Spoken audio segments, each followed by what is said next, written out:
This interview has been video recorded. I'm PC25456 Rolf, currently attached to Caution Police Station, and this morning I'm interviewing. Can I have your full name and date of birth, please? Yeah, Derek Collins, 221169. Excellent. Also present in the room is Mr. Graham from Solly Ashford, Solicitors Legal Advisor. Excellent, thank you very much. The date is the 12th of August 2013 and the time by my watch is 09:21 hours. Mr. Collins, I must caution you that you do not have to say anything, but it may harm your defence if you do not mention, when questioned, something which you later rely on in court. Anything you do say can be given in evidence. I'm just going to explain that very briefly. Basically what that means is today you've got the opportunity to answer all of my questions, some of them or none of them. If you choose to answer none of my questions today and you do end up appearing in court over the matter and you answer questions put to you there, they may be less inclined to believe what you have to say at that time. Do you understand the caution? I'll tell you anything you want to know. Brilliant. The last little bit just means that we're going to record everything on DVD. That's okay, that's good.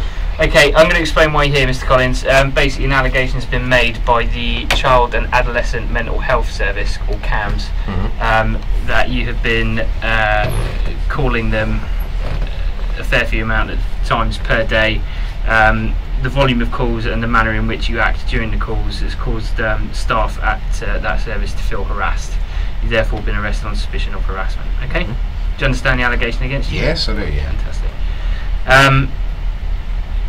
Basically, the reason we're here today is for me to get your account of what's happened. So, do you want to just fill me in on what's been happening in the last few months with regards to this? Yep, my daughters are involved with the CAMHS team.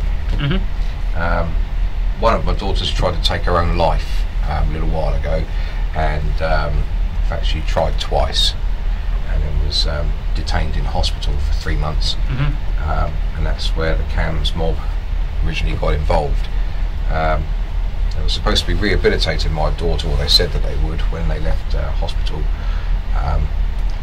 but due to financial funding reasons, is what they said to me. They said they had a shortage of staff and finances. They withdrew the service. After they withdrew the service, my daughter started getting worse and worse. The mayhem in the house. Oh, sorry. No, cool.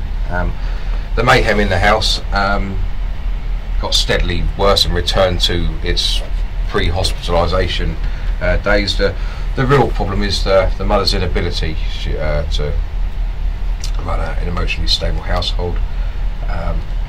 When there has been a need, or I've found a need to ring CAMHS for the benefit of my daughters to alert them to something that's been going on, I have done. Okay. The latest, let me think, the latest one was, I don't know, I spoke to them only on Friday, day before yesterday. Okay. So you last spoke to them Friday? Yeah, I've got a couple of letters here that I brought in from them, from their head office. One's an acknowledgement of a complaint, and one is some correspondence from the chief executive.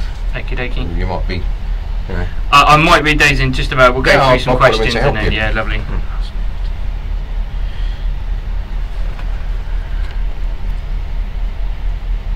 So did you say both your daughters are being seen by CAMHS staff? Is that right? Yeah, or just yeah. There's one tried to kill herself, but of course, if you stretch, say, some elastic bands over your fingers, one will snap before another. Okay. You see, so but they're both. So they're overseeing the well-being of both daughters. Yeah. Well, they've withdrawn the service, you see, and that's.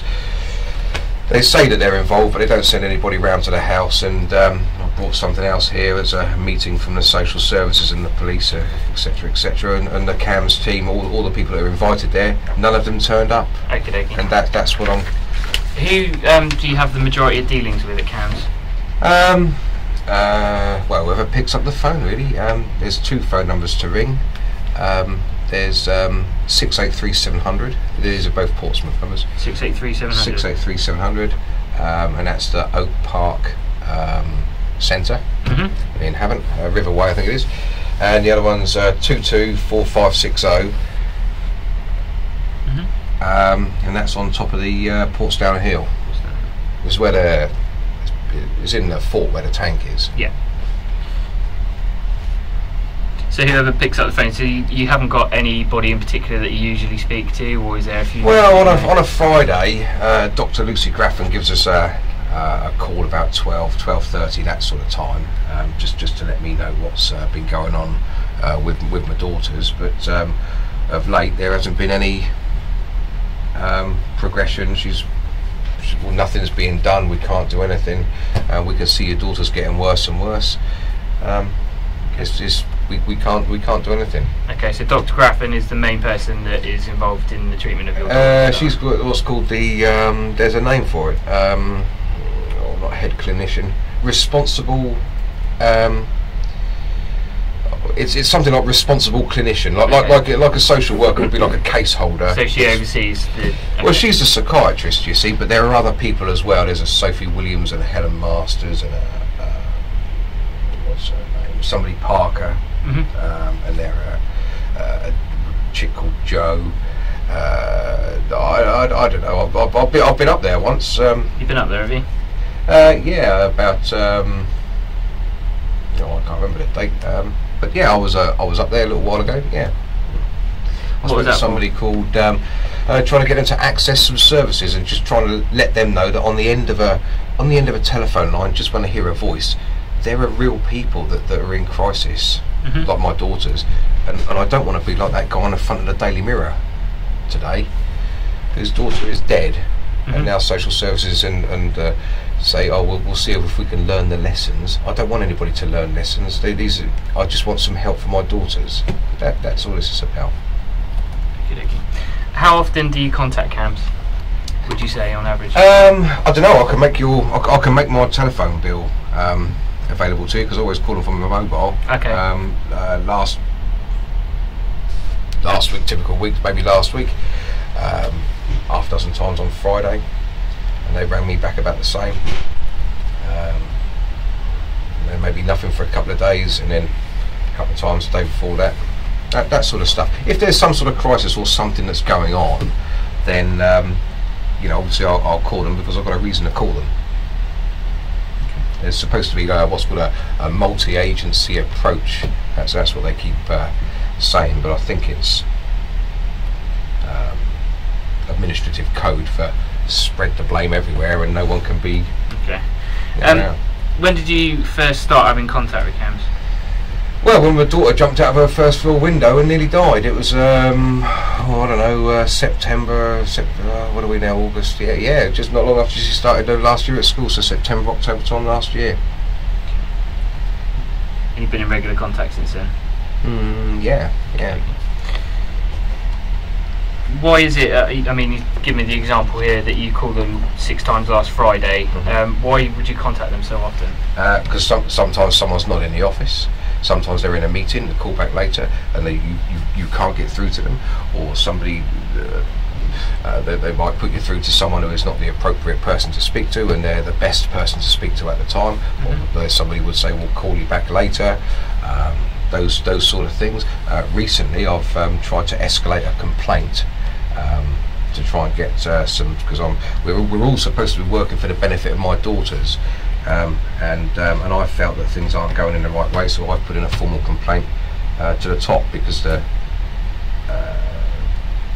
effort that's being used ought to be used for the benefit of my daughters, not arguing between what should be done. Okay.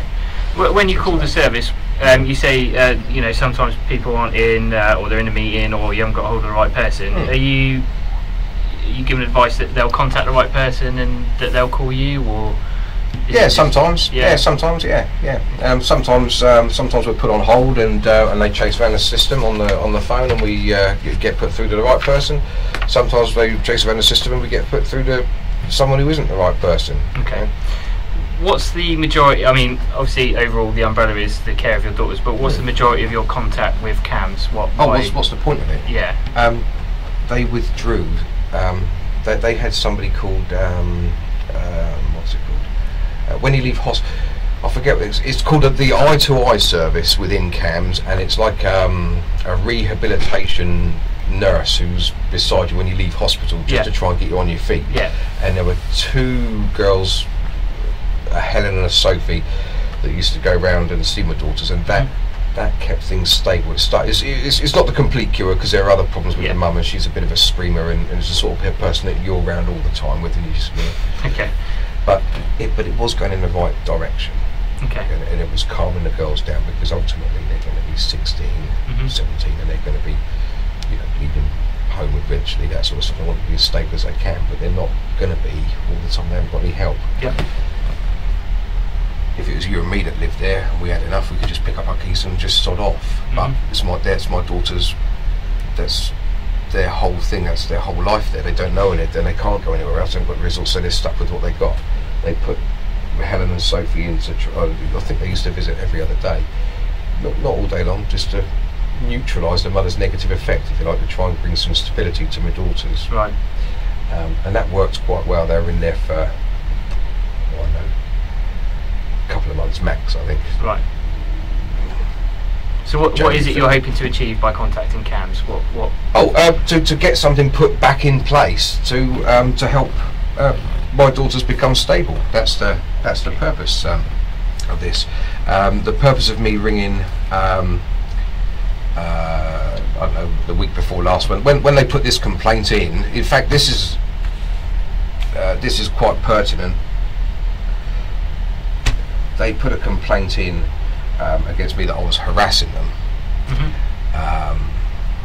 and they told me so themselves. They've told you that they believe you're harassing them?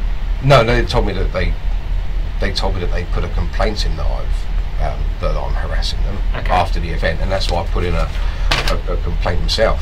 Okay. So you're aware that there's an ongoing complaint from CAMHS staff that they believe you're harassing them? Is that okay? Yeah, that's right. Yeah, and I wrote an email that straight away to the top to say, please let me know who these people are that I'm supposed to harass, and I'll apologise to them immediately. And I haven't got a copy of that email, but I can forward it to you if you'd like, because that's the purpose of me contacting them is not to harass anybody. And if there's been any misconstruing or misunderstandings or anything along those lines, then we need to get that out of the way to make sure that my daughters are treated in the right way to get them stable. Okay. That's all. Just going back, so you say when you contact them, you always contact them via mobile, is that right? Yeah. Always by your mobile. There's no emails or other than.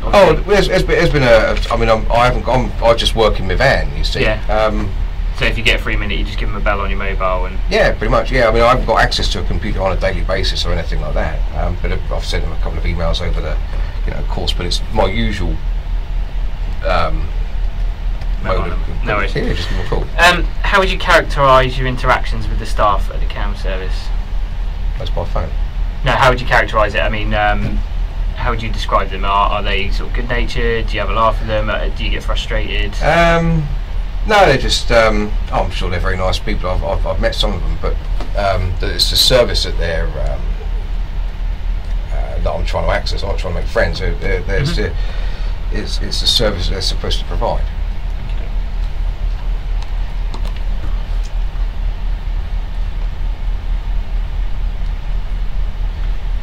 Have you ever become angry while speaking with any of the staff? Frustrated, not. In fact, there's a good example of how you might be frustrated here. There's a letter here from the NHS, and it says, "This is about my daughter." I'll let you read it if you like. Yeah, I'll read that. Yeah. This is a letter from the Sussex Partnership. To Mr. Collins. Dear Mr. Collins, I'm writing in relation to your recent contact with the Child and Adolescent Service in Havant and the I2I service, although I understand the I2I service is no longer currently engaged with your family. It is important to us that you have the opportunity to speak to a clinician regularly to obtain an update on our involvement with both your daughters, who are important to us because of their emotional state, and that you have time to ask questions or raise concerns. Our role is to assess their mental health and development, to treat that if necessary, if they cooperate, and to judge whether legally we can insist on treating their mental health if they don't. Along with Children's Services, we are wanting to continue our engagement with you in order to work in the best way to support you all. We are not, however, able to respond effectively to the volume of calls and requests that you have been making on the service, or the level of anger directed towards staff during these calls. The arrangement that we have made was for Dr. Graffin to speak to you on a weekly basis to hear your concerns and to talk to you about how we may support Chloe and Emma at this time. We appreciate that you are anxious about the safety and well-being of your daughters and have been frustrated with the current situation. All staff working within the service are experienced in working with families who are distressed and anxious. However, the staff feel intimidated by your insistence on immediate response and by your level of aggression and are unable to support you appropriately. If you have urgent concerns in regard to the safety of either of your daughters, in between times you will need to contact the relevant agency, either police or children's services, for support. If there is a mental health concern, we can be contacted by either of these agencies or through the GP or A&E. If you feel you need to speak to Dr. Graffin, then it is possible for you to leave a message at the Havant office. You need, however, to treat the member of staff who takes the message respectfully and await response. If Dr. Graffin considers your message to require a response outside of your weekly calls, then she will respond. Otherwise, these issues can be discussed during your planned contact. I hope you will understand that we do want to provide an appropriate service and response to your family, but this needs to be within reasonable boundaries and within the context of prioritising the needs of all of the young people being seen and referred to our service. And yours sincerely, Ruth Heelman, Deputy Service Director. Mm-hmm. Okay, so from that then, that's a request from the Deputy Service Director that you do not continue to contact the CAM service so frequently, and that you tone down your levels of aggression towards staff. And it appears that there's an agreement in place between Dr. Graffin and yourself that she'll update you once a week. That's right. Okay. You might like to, a bit I'd like to point out here, it says, if you have any urgent concerns in regard to safety, mental health for your daughter, you should call the police. Now, who should I call when I get burgled? The NHS? It's right and proper that I should call. Do you mind if I just keep hold of that? I might you can have a copy of it. I brought them in to assist with your inquiries because I'm not sure I've been committed any. I'm not sure I've been committing any crimes. Okay. So this was received on the 6th of August. Yeah. Right? No, it was written on the 6th, but I picked it up over this weekend, as a matter of fact. So in the letter it talks about you've got an agreement with Dr. Graffin that she'll update you once a week. When was that put in place? Oh, I don't know. It's been going for months. Going for months, is it? And why was that put in place? Well, it was her idea, I think it was. She said it'd be good if she could give us a call once a month, because I don't live with the inside the family yet. I've got concerns about my daughters. Oh, sorry, was it once a month or once a week? Yeah, once a week. Once a week. Oh, it's on Fridays, about 12 to 12:30. Okay.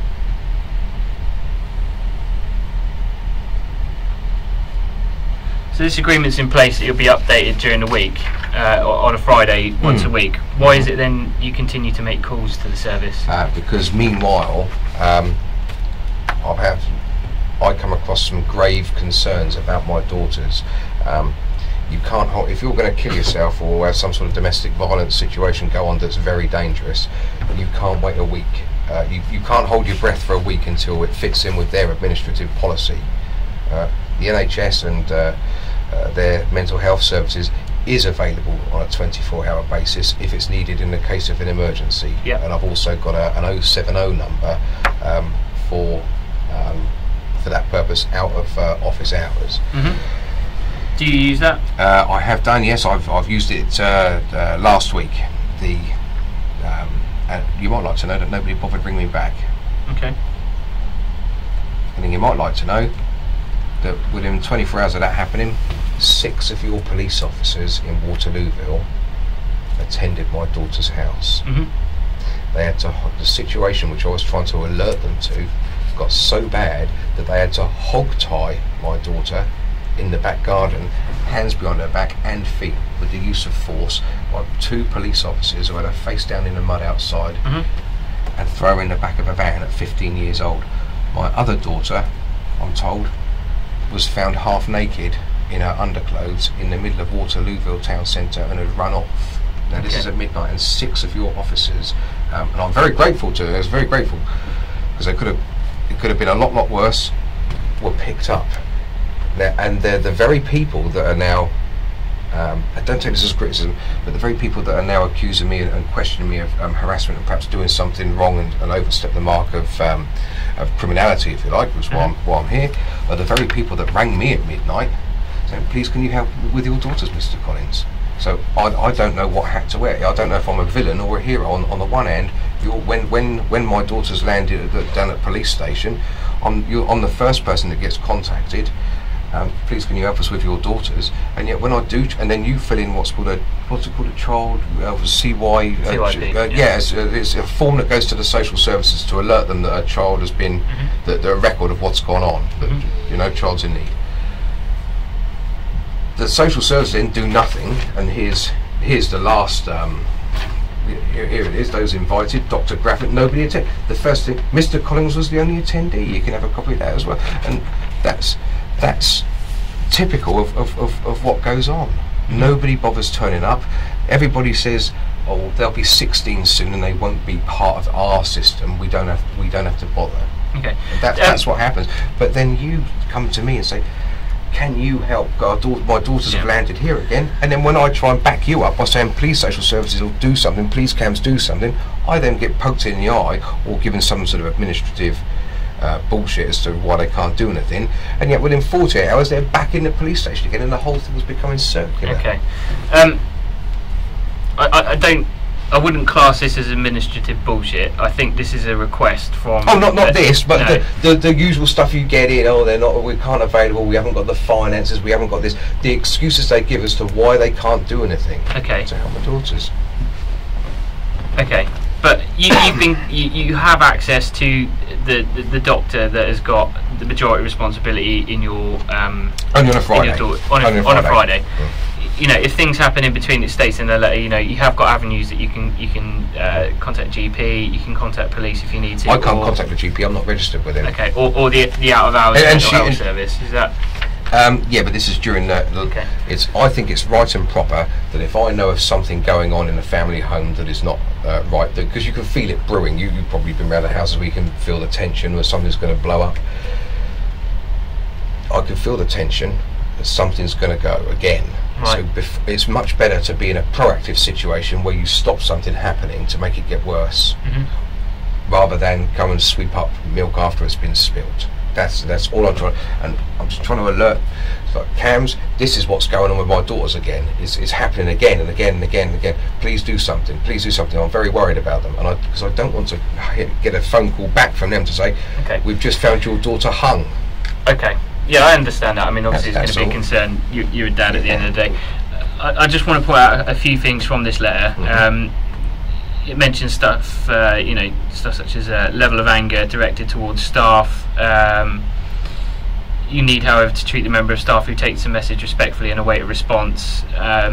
So, I asked you earlier, how have your dealings been with CAMHS? Have you ever been aggressive towards the staff? No, not aggressive. That's not the way you get things done. Okay. I'm trying to access them to get some help, and by me speaking to someone who might be not say lonely secretary, but say a receptionist who answers the phone, she won't be able to help because her role is to pick up the phone and pass the message on to somebody else or put me through on the phone. Okay, do you allow them to do that, or do you ring back before the message may have been passed on and that they some of the times they've denied me access. No, you're not speaking to these people. No, you're not speaking to those people. Why is that?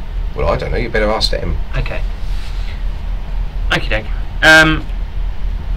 I just think they should be doing a lot more to help my daughters. That's all. And if it turns out that if they turn around and say we can't help your daughters, we're not that service that can help. Yeah. We're sorry. There's nothing we can do.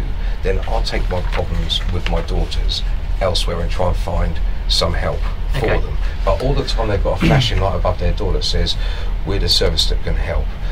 We can help. We want to get involved. We've been invited to social services meetings. On the one hand, administratively it looks like they're doing something, but all I've got is a white piece of paper with a blue NHS emblem on it.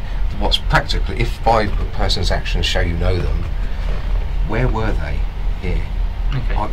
Do you see to me? And I don't mind backing you up if you want to go to CAMHS and say, look, we've had Mr. Collins, we have arrested him on your say-so that he's been harassing, but actually when we've investigated it, he hasn't got you know, is not too far wrong on the mark, because you're supposed to be offering a service here. Now, are you offering a service or not? Because I've had a look myself, and I've had a look at the circular response of what goes on with his daughters. It's been going on for years. Okay, and then you can pressurise them as to do their job properly. That's all. But I swear, I'm not harassing in a negative way. You know, you said last Friday, for example, you called them 6 times. I mean, the allegation is that at times, that's just off the top of my head. Just listen. You've contacted them up to 10 times a day. Do you consider that reasonable? Yeah, I would. If there was a need, if there was an urgent medical need to save my daughter's life because she's in grave danger, and she is on the Children's Protection Register as well, then I consider it totally appropriate in circumstances in order to to protect my daughter. Yeah. If your daughter's life is in such grave danger at that point, would it not be better to contact one of the emergency services? Well, not the police. We have done in the past, and they then contact the CAMHS team. Dr. Graffin, and I've also got Dr. Biggs's mobile telephone number for any sort of emergency that would come along. They're the people that are charged with my daughter's welfare outside of the hospital, and her unsectioning from the Mental Health Act was only happened because they said that they would care for her within the community until she was rehabilitated. They are the right people to go to, they're the appropriate people to go to, and Dr. Lucy Graffin is the responsible clinician, and the people at her office at Fort Southern, I think it is also the base for the eye-to-eye service, which was withdrawn due to funding problems. Well, it's just the appropriate thing to do. I have called the police. In fact, I spoke to a PC Leather. I don't know his number, but he's at Waterlooville. Spoken to him lots of times. In fact, he was the guy that rang me at midnight. Mr. Collins, where might your daughters be? What do you mean they've run off? Please ask. Okay. What effect do you think it may have on the CAM service if you're calling them 10 times a day? Do you think it's going to have any effects? Motivation.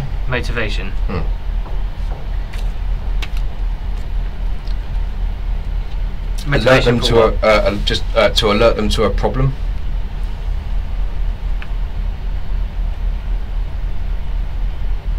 Now, if they don't do anything about that, that's a matter for them. But as a parent, I've got an absolute duty to provide for my daughters. All right, and that includes healthcare and education. Now, I've got a parental responsibility order here, which is only a copy of, but it's got the case number down if you want to get an original from the courts. That's okay. You can have that, and part of parental responsibility, if I don't shout for my daughters, nobody else is. We're trying to get some help for them, and by them spinning this round into some sort of a Get Mr. Collins campaign, it's a bit wrong. It's more than a bit wrong.